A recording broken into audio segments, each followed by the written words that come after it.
بسم اللہ الرحمن الرحیم۔ عبدالمطلب نے زمزم کا کنواں کھودتے وقت جو دعا مانگی تھی وہ قبول ہوئی۔ اللہ نے انہیں 10 بیٹے عطا کیے جو سب کے سب جوان ہوئے اور اپنے باپ کے دست و بازو بنے۔ ان 10 جوان بیٹوں میں عبداللہ سب سے خوبصورت اور باپ کے بہت لاڈلے تھے۔ اب عبدالمطلب کو اپنی قسم پوری کرنے کی فکر لاحق ہوئی۔ بیٹوں کو اپنی قسم کے بارے میں بتایا تو سب ہی بیٹوں نے باپ کے سامنے فرما برداری کے ساتھ سر جھکا دیا، جس پر اندازی کی نوبت آ گئی۔ کے نتیجے میں سب سے زیادہ لاڈلے اور پیارے بیٹے یعنی عبداللہ کا نام نکلا۔ ایک روز عبدالمطلب اپنے اس لاڈلے بیٹے کو قربان کرنے کی غرض سے جب کعبۃ اللہ کی طرف لے جانے لگے تو گھر سے روانگی کے وقت عبداللہ کی بہنوں کی حالت بگڑ گئی اور وہ زور زور سے رونے لگی، جس پر وہاں لوگوں کا مجمع اکٹھا ہو گیا۔ سرداران قریش بھی آ پہنچے۔ ان سرداران قریش اور بہت سے عزیز و احباب نے اصرار کیا کہ عبداللہ کو قربان کرنے کی بجائے قسم پوری کرنے کا کوئی اور راستہ تلاش کیا جائے۔ ان لوگوں کے اس اصرار کے نتیجے میں عبداللہ کے بھائی میں سے ابو طالب نے بھی ہمت کی اور والد سے التجا کی کہ عبداللہ کو قربان نہ کیا جائے، کوئی اور راستہ تلاش کیا جائے۔ ان سب لوگوں کے شدید اصرار پر عبدالمطلب نے کہا کہ پھر تم ہی لوگ اس مسئلے کا کوئی حل مجھے بتلاؤ۔ اس پر ان سب نے طے کیا کہ مدینہ میں جو ایک مشہور کاہنہ رہتی ہے اس سے رجوع کیا جائے، وہی اس مسئلے کا کوئی حل بتائے گی۔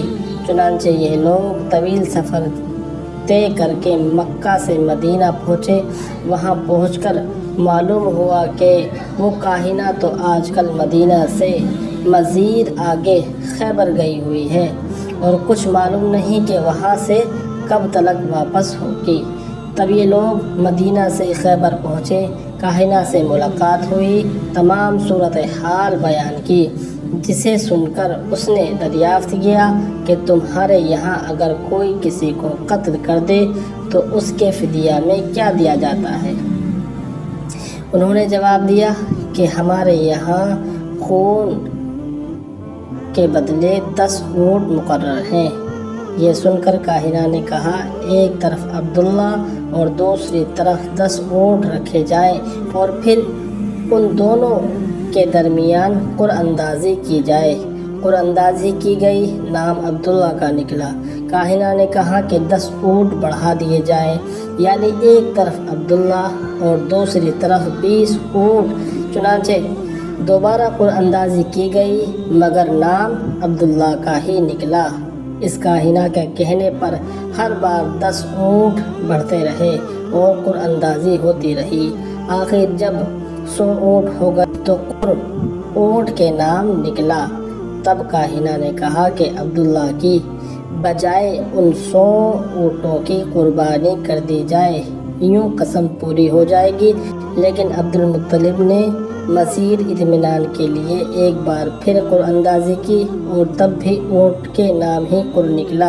تب عبدالمطلب مطمئن ہو گئے اور ہنسی خوشی خیبر سے واپس مکہ پہنچے اور اپنے پیارے اور لاڈلے بیٹے کے عوض 100 اونٹ کعبۃ اللہ کے سامنے قربان کیے اور ان کا گوشت اسی جگہ غریبوں اور مسکینوں کے لیے چھوڑ دیا۔ اور یوں عبدالمطلب بیٹے کی جان بچانے پر بھی خوش ہو گئے، نیز یہ کہ اب انہیں اس بات کی بھی بے حد خوشی تھی کہ ان کی قسم پوری ہو گئی اور یوں ان کا رب بھی ان سے راضی ہو گیا۔